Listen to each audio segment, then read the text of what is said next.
first speaker as well as your host for the convention this year. He'll be the guy introducing all the speakers, managing the breaks, everything like that. Your go-to #1 guy, the showman. His name is Robbie Kramer. He is a returning speaker to the 21 convention.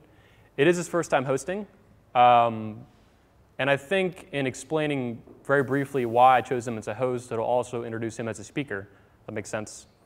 He is a very good, he's first and foremost, the world's #1 confidence coach, is what I call him. I believe that's true, and he definitely proved that last year at the 21 convention in Florida. But in addition to that, why I chose him as a host is not only because he's a great coach, he's had a lot of success in his own life, etc. He's also a very good representation of what I think someone can achieve by attending the 21 convention, even though he achieved that on his own before he ever found out about the convention, before he spoke. He's a good role model. He is very in tune with my thoughts, with where the convention's been, where it's at now, and where it's going. And he's, in my opinion, hence he's here as a host, he's the best host we could have, because he is such a good representation and a role model, and almost like an archetype of what someone can really achieve in their own life by attending this convention and applying what they learn through the videos, interaction, and so on. So without further ado, I present to you guys Robbie Kramer, your host, speaker, and host of the convention. Thanks, Robbie. Thanks, buddy.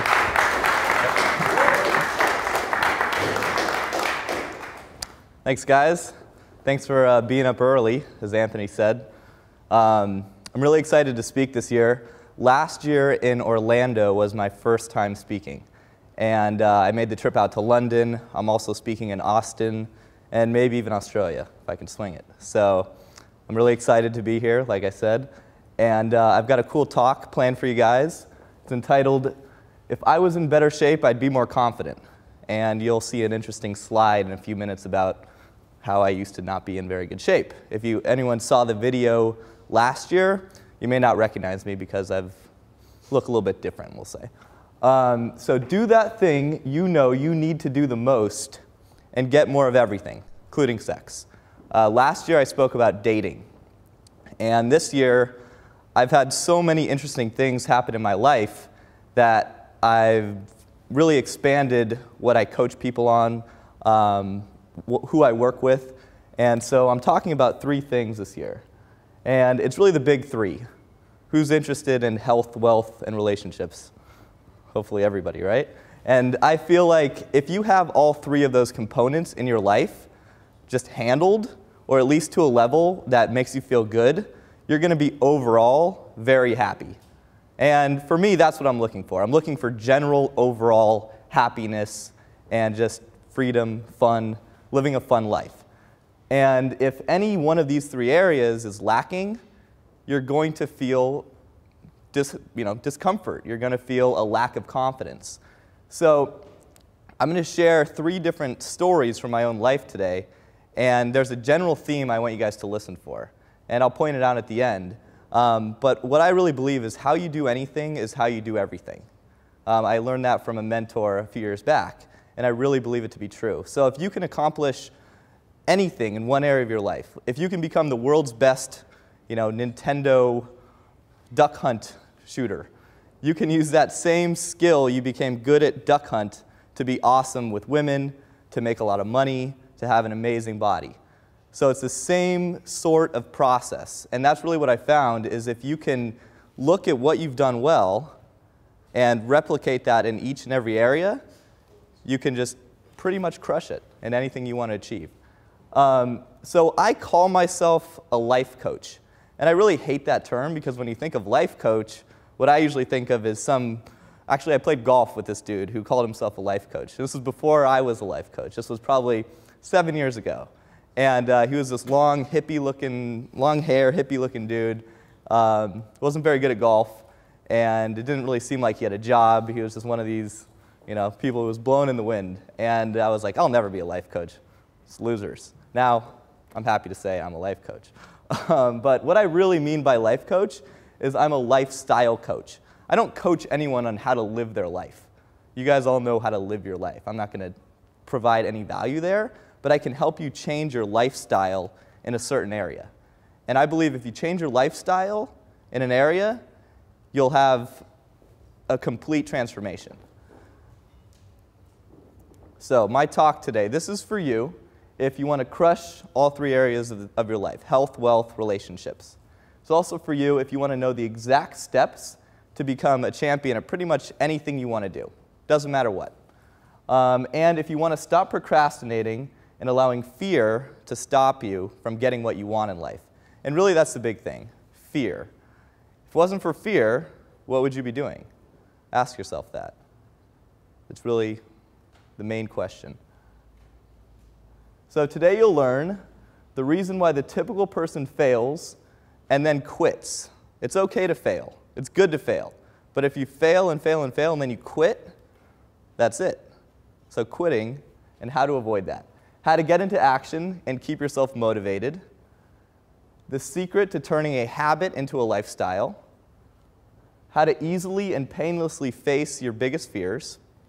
And what it takes to transform any area of your life, and how it can be easy even if everyone's telling you it can't be done, it's impossible, don't waste your time. There's a gazillion other people doing it.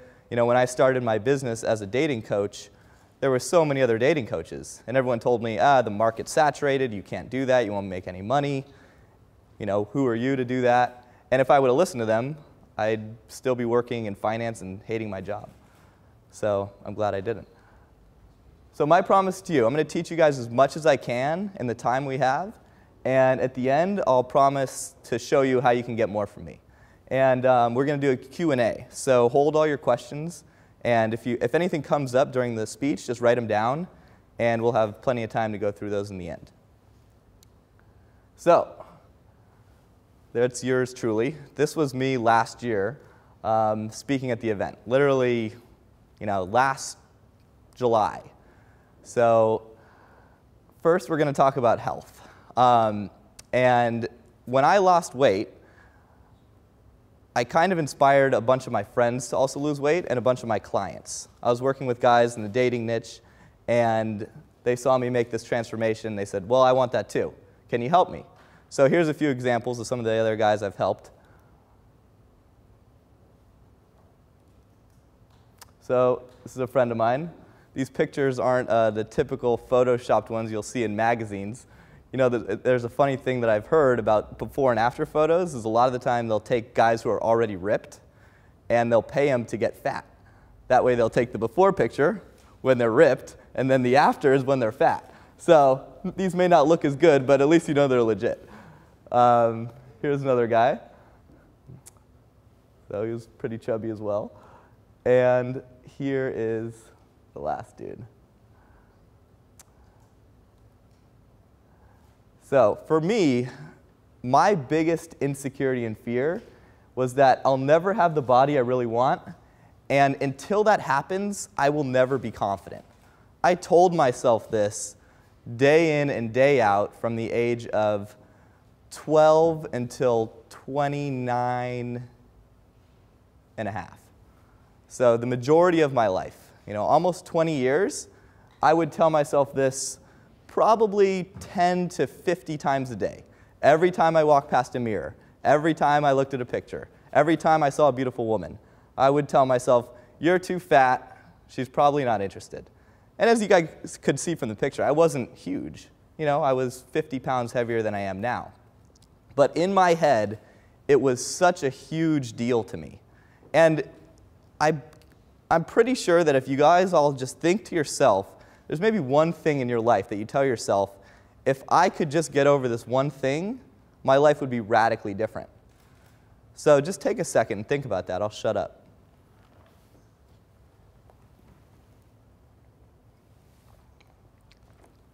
So it may be something to do with health. It may be something to do with money. If I had more money, then I'd be confident. If I knew what to say when I approached a woman, then I'd be confident. So we all have this internal dialogue. And for me, it was the biggest thing in my life. Now, like I said, I had been coaching guys on how to improve their dating lives for almost 6 years before I lost the weight. And I got to a point where I was very good with women. But in the background, I still had this big issue with my confidence. And when I transformed my body, all that crap went away.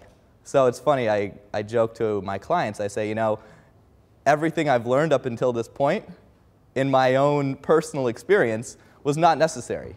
I learned all the pickup lines, all the routines, all the crazy stuff to be like this master PUA, but I knew beforehand, if I go back in my mind, I knew that if I had just lost weight, it would have taken care of most of the confidence issues.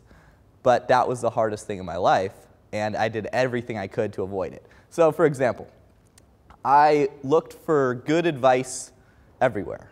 And I found a lot of good advice, I found a lot of bad advice on dieting. And I tried just about every diet you can try. I remember when I was like 15, I tried the Atkins diet. And I didn't even know what I was doing. I just noticed my neighbor lost like 40 pounds. And I didn't even read the book, but I was like, well, I heard he just ate meat and cheese. That's probably not even correct, but I would just eat meat and cheese. So Philly cheesesteaks for every meal, just no bread. And I would just use these crazy diets like Body for Life. And here's the thing about diets, they all work if you stick to them. But I would go about 2 weeks on the diet, and I'd lose a few pounds, and I wouldn't be satisfied with my results. I'd be like, oh, I should be thin by now. And I wasn't. So what did I do? I said, this isn't working. I quit the diet, only to start again later. And that process went on and on and on for years, until I started listening to that voice in my head. I'm going to be talking about that voice in my head. Listen to the voice in your head as well. The voice in my head told me from the age of 13, when I saw a movie, I think the movie was Castaway. Who's seen Castaway with Tom Hanks? He got really thin for that role, like stick thin, because he had to play the part of a survivor on an island. And before that, he was just in normal shape. And I remember thinking to myself, if I was an actor and I was forced to be in shape, I could do it, no problem. It was this, bigger thing I could work towards. If I was forced to be in shape, it'd be easy to lose weight. But I figured I'm not, so oh well. And it wasn't until last September when I finally put that own advice into practice. So what I did was I told my buddy that if I don't lose X amount of weight, starting from September 1st to December 15th, that I'll pay him a lot of money, in the high thousands of dollars mark. And I didn't have, that was a lot of money to risk. So I really put my ass in the line. It was like either, lose the weight or be financially crushed. And at that point, something shifted in my mind. I was like, this is easy. There's no way. It's impossible that I'm not going to lose the weight. And losing the weight from then on was the easiest thing in the world, because I had this bigger game I was playing. I had this motivation outside of myself to go for. And I dropped 50 pounds in 100 days. What did I do? Like, as far as the diet went, I just did a combination of what everyone said. Ate less food, ate less bread, ate less sugar, ate less salt, and worked out. Played ice hockey, hit the gym 4 days a week. Did I do it the most efficient way? Definitely not. Am I in the best shape in this room? Hell no. There's a lot more people in here that are way more qualified to be talking about health and fitness than me. So I'm not talking about health and fitness. I'm talking about motivation on how to get yourself to stick to it. So that's what I call the all-in moment. When I made that bet, I was all in. For you poker players in the room and watching this at home, you know what that means. It's like all your chips are on the table. You're either going to lose, you're going to win. There's no way to get out of it at that point. And that was vital to my success. That changed everything. And what happened after that all-in moment was I knew I had to change my lifestyle. And it takes 21 days, the experts say, to create a new habit. That's 3 weeks. And if you do something every day for 3 weeks, at the end of that 3 weeks, it'll feel like something you've done for your whole life. It won't feel like this new thing you're doing. It'll feel like this is part of you. And if you don't do it after that, you'll feel like something's missing. And then what happens after 90 days is even more special. After 90 days, it becomes your lifestyle. And for a lot of you guys, I look around the audience, I see a lot of sexy guys in here. If you're working out 4 times a week or doing something every day for 90 days straight and you don't do something on day like 95, you're going to feel like you weren't even alive that day. You're going to feel like something was missing because you didn't get to exercise. So that's what I mean by creating a lifestyle. So next, I want to talk about wealth. Insecurity and fear there for a lot of people. What do I do to make money? Coming out of college, I had no idea what I was going to do to make money. So I got a job in finance. And it wasn't really a job I liked. In fact, I hated it. I hated working in an office. I hated working for somebody, answering to somebody. But it paid pretty good money. And I quickly had the golden handcuffs on. And by golden handcuffs, I meant the money was so good, I didn't want to get out of that job. And the problem was it wasn't my passion. Now, who in this room can say that what they do for a living is their passion? That's awesome, like almost 50%. And when your passion is your job, you never work a day in your life. It's the greatest thing in the world. Every day is fun. Every day you're doing what you love to do, and you're getting paid for it. And you'll make the most money doing the thing you love to do the most, because you'll really express yourself, you'll love to talk about it, people will listen, people will be engaged by it. And there's a lot of advice out there, you know. Learn to be a PhD student in this thing you don't care about, and you'll make good money. You know, get your MBA in business, you'll make good money. Become a lawyer, become a doctor. But unless you're really passionate about those areas of life, you're not going to enjoy your life. And if we spend, 40 hours a week working, that's a huge amount of time that we're not enjoying. So if your job is not your passion, I would highly, highly suggest figuring that out, how you can turn your passion into a job. And it's really not that difficult. There's a million articles, blogs on the internet on how to do that. So as I was saying, the all-in moment for my transformation from working at a job I hated to working at my favorite job in the whole world, which is doing this, came in 2008 when the markets collapsed. I was working for a private equity firm, and when the markets tanked, everyone else at the company I was working for was devastated. They're like, oh my God, I'm out of a job. And up until that point, for the 6 months prior to when that happened, I was blogging, building a side business on this stuff, on confidence, on dating, how to meet women. And I kind of saw it coming. They stopped calling me in to show up to work. It's like, this is awesome, they're still paying me, but I don't have to go, so I can spend even more time blogging. And I could see the writing on the wall. I knew I was going to get laid off. I knew the company was going under. And while everyone else was praying that that wouldn't happen, I was starting my side business. So when that happened, it was do or die. I was all in again. Either make this dating coaching thing work, or find some other job that you hate that you're going to make less money than the job you were just at. So it was a no-brainer for me. And once you're in that position where you have to do it, same thing what happened when I made that bet, you're going to succeed. You guys don't know how amazing you are. Like, when your ass is on the line, you'll find a way, I promise. The hard part is getting over that fear of putting your ass on the line. It's the hardest thing to do in life, to be all in, to have no outs. But you'll always figure out a way. I've never met somebody that has been in that situation and hasn't at least figured out a way, right? Now, worst case scenario, my dating thing didn't work out. Maybe I'd be on the streets, right? But is that really going to happen? Ask yourself, am I really going to be on the streets? Do I have no friends? I can't crash on their couch, right? I don't think anyone in this room or watching this video is really worried about that. But our biggest fears are what stop us from going after our dreams. And they're completely irrational. They make no sense, but they run our lives a lot of the time. So that was the all-in moment. And what happened very quickly after that was my lifestyle changed. I was forced to blog every day. I was forced to make sales calls to build my practice, to find clients. And after the first 3 weeks, becoming good at sales and making those calls, they were scary, but they became easier and easier. And now I love sales.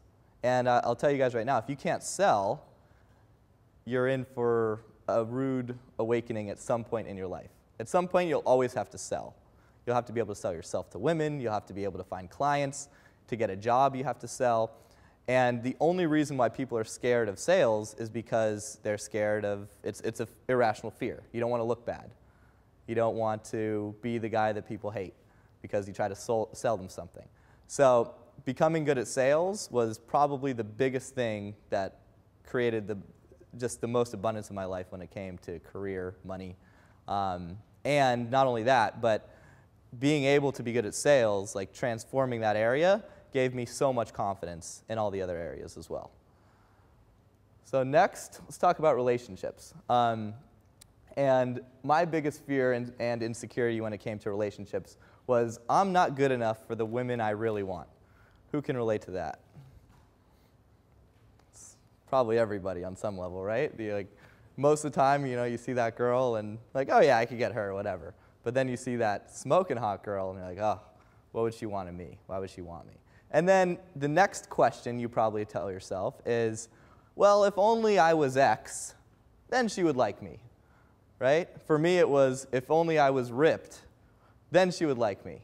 Or for some of you, it may be like, well, if only I knew what to say. Or when do I go for the kiss? If I had that stuff figured out, then I could get her.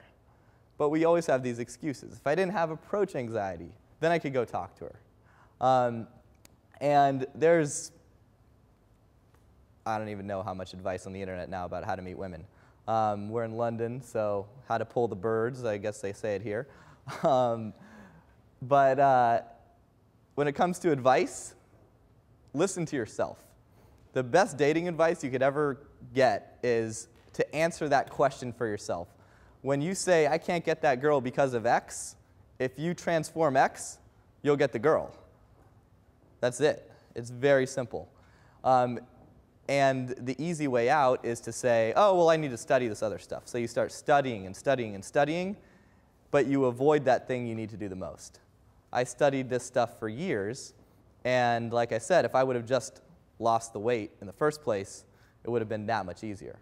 So, approach anxiety, what's that? It's just a fear. How do you get over a fear? You do it. There's no other way. There's no other way to do it. But you put yourself in an all-in situation. If you want to get over a fear, my advice, put yourself in an all-in situation. What I did for that with dating and relationships was I started taking boot camps from a company called Pickup 101. This was back in 2005, 2006. And I took 3 different boot camps. And at the end of those 3 boot camps, I still had approach anxiety. I still didn't know what to say. I still didn't know when to go for the kiss. But I had a lot of information. And I didn't know because I hadn't practiced it enough. Like, just getting the information wasn't changing anything. But I knew if I could just practice it enough, if I was forced to change it, I would. So what happened in that situation was kind of lucky. They asked me if I wanted to be a coach for them. And I said, yeah, hell yeah, you're going to pay me to teach other guys the stuff that I'm unqualified to teach? For sure, right? So I became a coach. And the beauty of becoming a coach is you're forced to improve because now you have clients that are expecting you to do something. And if you don't do it, you look like a humongous fraud. So my approach anxiety completely disappeared when I had to do it. If I was working with a client and they said, oh, will you please demonstrate going up to that girl? Well, okay, I have approach anxiety, but I'm still going. Because if I don't, I'm dead, right? I lose everything. So, as I repeat, you put yourself in that situation, you'll be fine. If you figure it out, if you're forced to figure it out, you'll figure it out. And very quickly, my lifestyle changed dramatically. I went from having no dates. I don't even think I went on a date, like an official date, until I was 24 years old. I had 2 girlfriends leading up to that I just met through friends, but I hadn't been on any dates. I didn't know anything. Very quickly, as I changed my lifestyle, I created just a really fun abundance of women in my life. Like now, if I want to go out and meet a girl, it's not a question of whether or not that's going to happen. It's which one am I going to meet that night or that day. And that's a great place to be. It's it's like one of the best things, a great gift you can give to yourself. So, becoming a champion, this is basically the order in which you can succeed at anything you want to do. First, you have to listen to yourself. What is that little voice saying? What is the fear? That's the very first thing you have to answer. And you have to face it. After you listen to what it is, you have to face it. And don't waste your time. This is the biggest thing I can give you guys, is work on the thing that you need to work on the most. We all want to procrastinate and work on something else because it's easier. And really what's happening is we're just stalling. Eventually you'll go back to it. You know, I tried for 20 years to lose weight, and I kept quitting and trying again and quitting and trying again. And finally I went back to it. If I would have just done that from the beginning, it would have been great. But hindsight's always 20/20. So once you face your fears, you're going to ingrain new habits. And what will happen as you're ingraining new habits is you're going to start collecting wins. Now, who is confident that tomorrow the sun will rise? Why are we confident about that? Very simple. It's not because we feel good about ourselves or we've recited mantras or positive affirmations, the sun's coming up tomorrow, the sun's coming up tomorrow. It's because the sun has come up every freaking day since the beginning of time. There's no question whether it's coming up. And there's also no question that all of you guys could take out that cup of water and pour yourself a drink. You guys are all confident in your ability to do that. Why? You've done it a million times. You know you can. So what stops us from saying, well, I'm not confident enough to approach that girl, or I'm not confident enough to start a business based around my passion? Well, it's very simple. You just haven't tried enough times. You haven't done it enough. So that's the answer, is do it more. Do it more. You'll collect wins. Every time you collect a win, your confidence increases that much. But your confidence will never increase unless you stack those wins up. And you can't stack wins up from not taking action. You have to take action. As you do that, your confidence grows and your new lifestyle emerges. Eventually, you'll feel like, you know what? I can approach a girl anytime I see her. It's not even an issue. I used to have approach anxiety. It's weird. It's gone. I can just do it every time, just like I can go pour myself a glass of water. That's when you know you've really changed your lifestyle.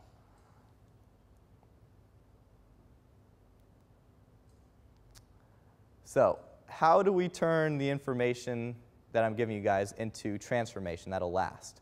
Well, first, you got to devise a plan. That's the first step. Now, what goes into a plan? First thing is setting goals. And this is the part that everyone hates.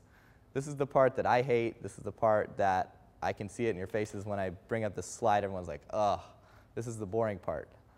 But this is the part that makes or breaks people from becoming a champion in any endeavor. And it's that whole planning part. Some of us love to plan. I hate planning. It's like the worst thing in the world for me. But if I don't plan, I never succeed. And after failing numerous times, I've finally learned that I should plan. So what goes into a plan? Well, the first thing is goal setting. And goal setting is extremely important because if we set the wrong goals, we won't achieve what we want. For example, if you say to yourself, well, I want to get more confident. What does that mean? More confident in what? More confident in sales, more confident with women. And what does that even mean? What does more confident with women mean? Does that mean I want to get 10 women's phone numbers this week? There's a problem with 10 women's phone numbers. The problem is, can you do that for sure? Can you go out and get 10 women's phone numbers? The answer is no, because they have to give it to you, right? But you can ask for 10 women's phone numbers. So that is an example of a goal that works. Can you physically go out and ask for 10 women's phone numbers this week? Yes. The only thing stopping you is you. So that's a great goal. But if your goal is anything other than something you can do for sure, it's terrible. Next thing, you can't improve at something you don't measure. You have to be able to track it. It's easy to track things that have to do with math, money. It's easy to know how much money you're making if you're improving in that area every year. How do you track whether or not you're improving your health and fitness? Well, you might have to go get your body fat tested. You may have to track how much weight you can lift doing a certain exercise. But if you're just going to the gym every day and not tracking everything or anything at all, which is what we typically do, we just go, we don't track, we don't know if we're improving, and what happens is we're all our own worst critics, and we'll tell ourselves, oh, I'm not improving, nothing's getting better, even though we are. When I used to diet and fail, I would never track. The only thing I would track would be my weight. But I didn't even know that maybe I ate Chipotle before I weighed in, and 3,500 milligrams of sodium, and I'm 4 pounds heavier when I weighed in. Even though maybe I'd lost 5 pounds, on the scale only said 1. So I would quit, even though I was succeeding. So tracking is so huge because it keeps you in a very positive, or it'll show you exactly what you're doing wrong. So if you don't track it, you won't get better at it. Next thing is accountability. And carrots and sticks versus integrity. Now, what I mean by carrots and sticks is a really cool TED Talk. If you search, I think it's called The Power of Motivation. He talks about this concept of carrots and sticks. Now, me making a bet and forcing myself to lose weight was an example of a stick, meaning if you don't do this, you're going to get hit by a stick. And that stick was losing thousands and thousands of dollars. Now, it could have been, if you don't do this, you'll get something for free. I know somebody who wanted to lose weight growing up, and her parents offered her any car that she wanted. Any car. She could have gotten a Bugatti. Her family was loaded. All she had to do was lose like 50 pounds. But she couldn't do it. And the reason why was the carrot wasn't big enough. It wasn't juicy enough. And the problem with carrots and sticks is that sticks work a lot better than carrots. But our fear will often stop us from putting that stick into place. Now, carrots and sticks are great, rewards and punishments are great, but what happens when you actually change your lifestyle is what I call integrity. And I learned this from a coach, and one of the most valuable lessons I ever learned was that if you want to be the most powerful version of you, whenever you say, I want this or I want to do this, you just do it. There's no lag time between the thing you want to do and you actually taking action on it. So it's say you see the gorgeous brunette walking down the street. First thought, I like her, I want to talk to her. You just go. There's no hesitation. And what happens when you have that relationship with your own word, when you say, I want X, and you do X, or I'll show up on time and you show up on time, or I'll finish this thing for my friend and you follow through, is you develop a relationship with yourself where your word is everything. And people will respect you. People will give you everything you want. It's unbelievable what happens when your integrity is in place. And I like to think of integrity, your relationship with your word, not as something good, bad, right or wrong. If you don't follow up on something or if you're late, don't tell yourself, oh, I'm a bad guy, I'm a jerk, I'm an asshole. That's not going to do any good. I think of integrity more as workability. So if you picture a bicycle wheel with spokes, you've got your circle and you've got spokes. Every time you break your word, you can look at it as one of those spokes is being removed from the wheel. And if you break your word enough times, eventually what happens? Wheel collapses, right? Once you lose 50% of those spokes, or even a little bit less than that, 60%, the wheel's going to collapse, and that's when you have unworkability in your life. That's when you quit. That's when you stop. So you can use carrots and sticks. You can use that all-in type of motivation to get yourself to a place where your word is everything. That's what I've really done, and I think that was the best kind of stepping stone for me to do it in. And the last part is making it fun, right? Now, this planning shit is not fun. But the thing you want to accomplish is fun. Otherwise, you wouldn't be doing it, right? So just realize that if you go through the trouble of devising a plan, you're eventually creating fun in any area you want. Because it's never fun to fail at stuff. It's never fun to not get the results you want. But in order to have fun, we may have to plan a bit. And if any of this stuff seems hard for you guys to do, or you're feeling a little bit overwhelmed by how do I go through this process, I created a free podcast where I map this all out in extreme detail. It's almost an hour long where I go through all of these steps, and I wanted to give it to you guys as a thank you for showing up to the event and for watching online as well. So if you want that podcast, send an email. I'll leave that up for a second, to ic21convention@aweber.com. If you have your phone on you, you can do it now. Just send an email with your name, and you'll automatically be emailed that. It'll go out by the end of the week.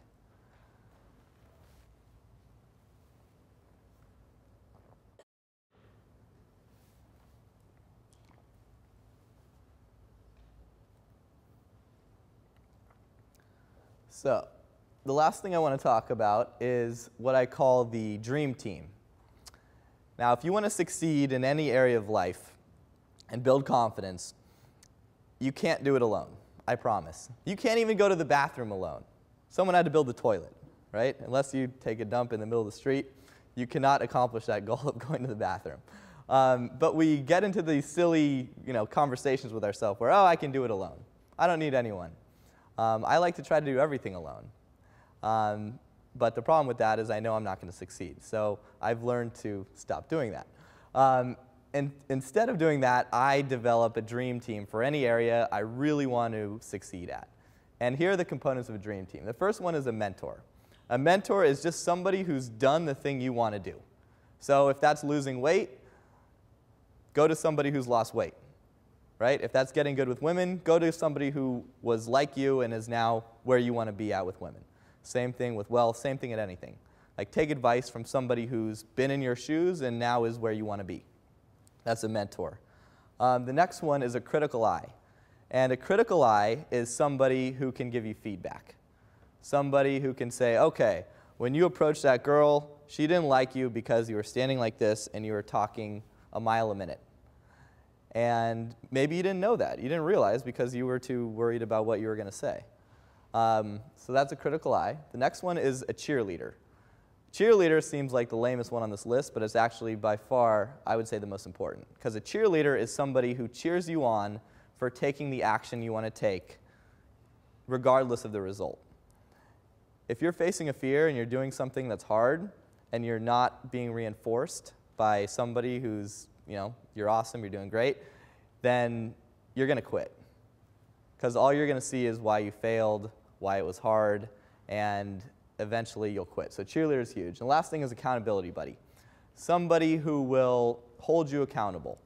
It's a great example of a stick, right? If you know that if you don't approach those 3 girls that you said you would, you're going to get a phone call from your buddy, hey, how'd it go? You're probably 100 times more likely to do that thing you're scared of than otherwise. So Seth, can you pass out those sheets real quick?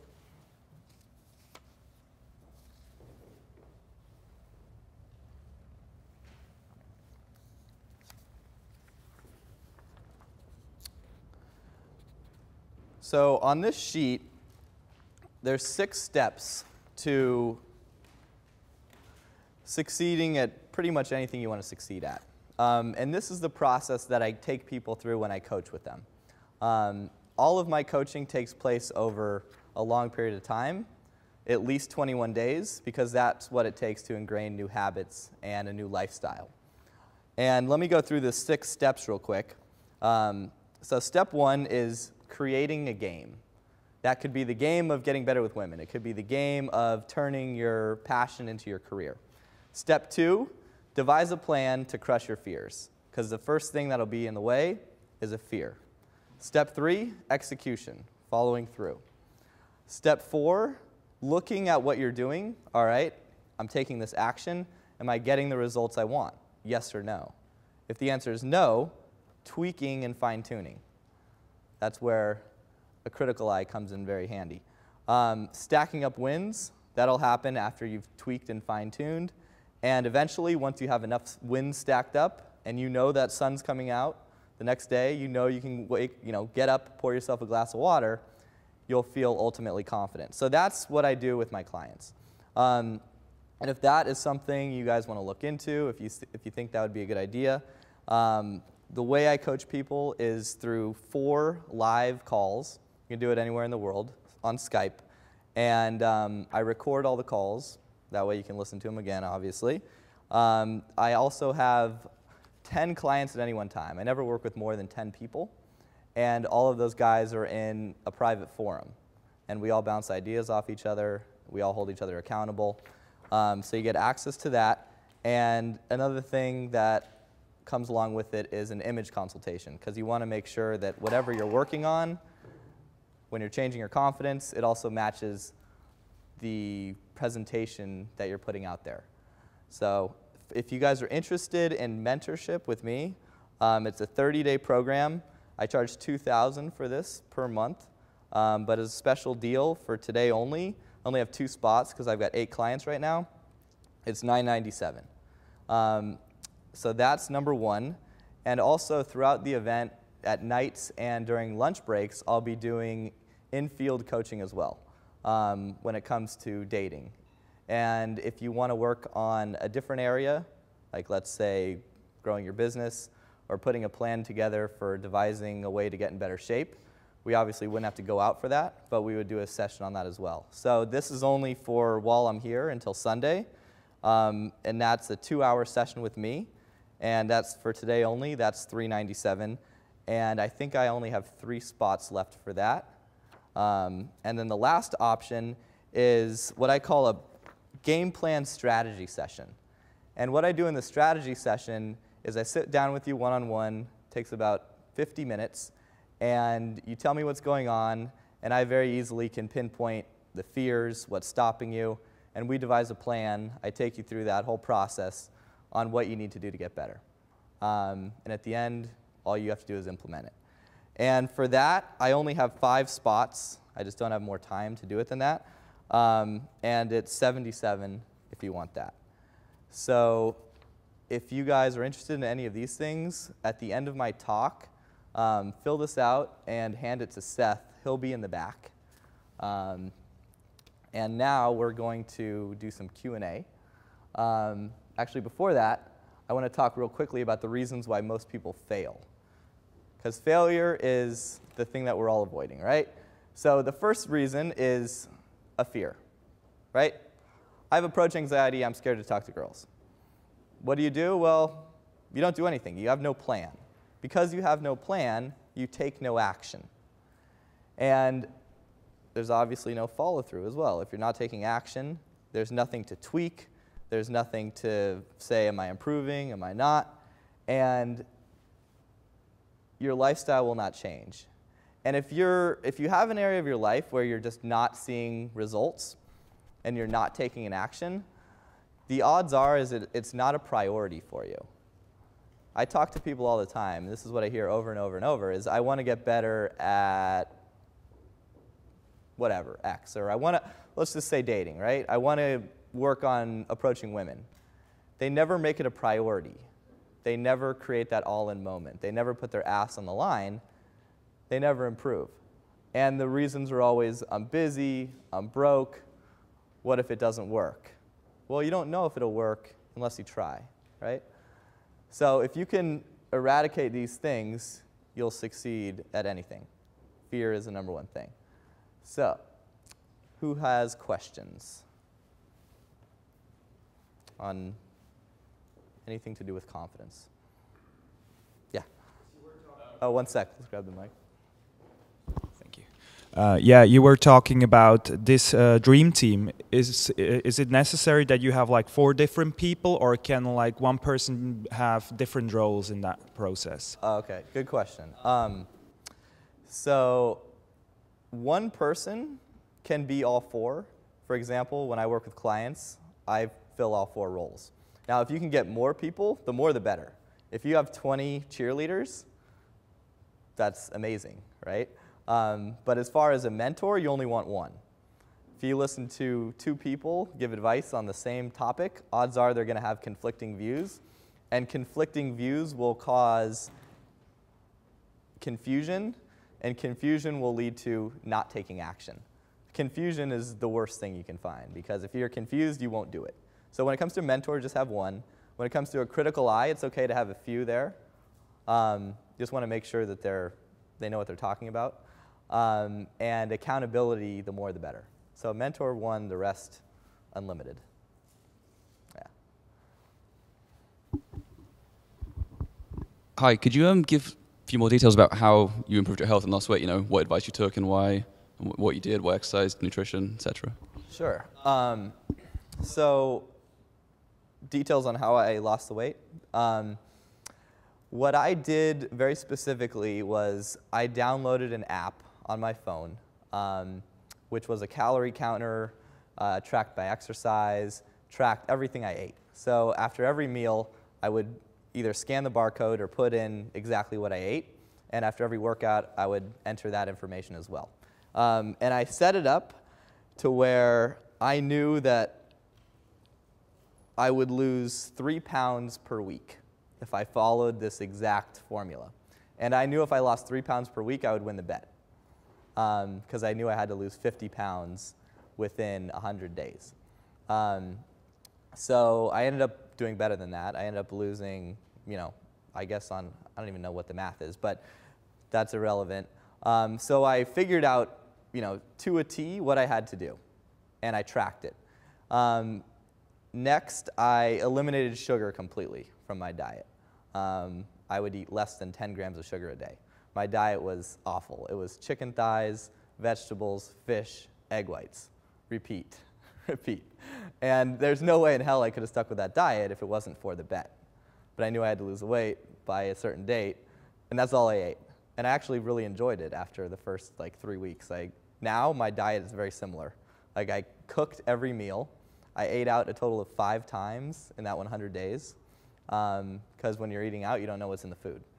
And on top of that, I exercised pretty much every day. I either played ice hockey or I went to the gym or I went running. But I found that the exercise was almost irrelevant to how fast I lost weight. It was pretty much 95% diet for me. And would I recommend following that diet? Probably not. Super hardcore, right? It was the most, and I never ate more than 1,700 calories, which is nothing. And everyone told me, oh, you're not going to be able to stick to it. You can't follow it. As soon as it's done, you're going to balloon back up. And obviously that didn't happen. I lost the weight by December 15th. It's now June, and I'm in better shape now than I was then because I put on some muscle. I was a skinny twig after the diet, but I had to be. And that was the other thing. A lot of people talk about cutting versus bulking and all that stuff, and they said, oh, you should just put on a bunch of muscle first. And I had tried that in the past, and that involved me eating and eating and eating, and then when it came time to cut, that wouldn't happen. So I just got fat. So does that answer your question? Cool. Yeah, right here. You also mentioned carrots and sticks. And you mentioned it more or less as being separated, but Can you talk a little louder? You mentioned carrots and sticks and integrity, right? And you more or less discussed them as being separated, but is there also a possibility to combine both? And what are your views on that? Well, if your integrity is at a really high level, you don't need carrots and sticks. If you say, tomorrow I'm going to run a marathon, and when you say that to yourself, you know you're doing it for sure. There's no question in your mind. A carrot and stick won't really change anything.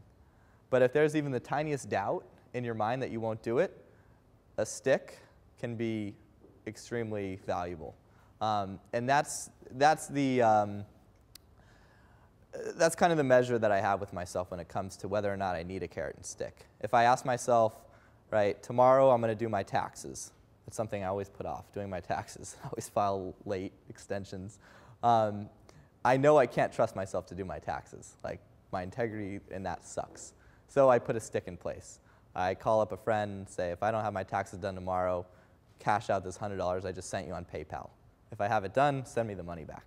So I use silly sticks like that all the time. Money works amazing for using sticks. If you're scared to approach a girl, give your friend $100 and say, if I don't approach a girl in 5 minutes, keep it.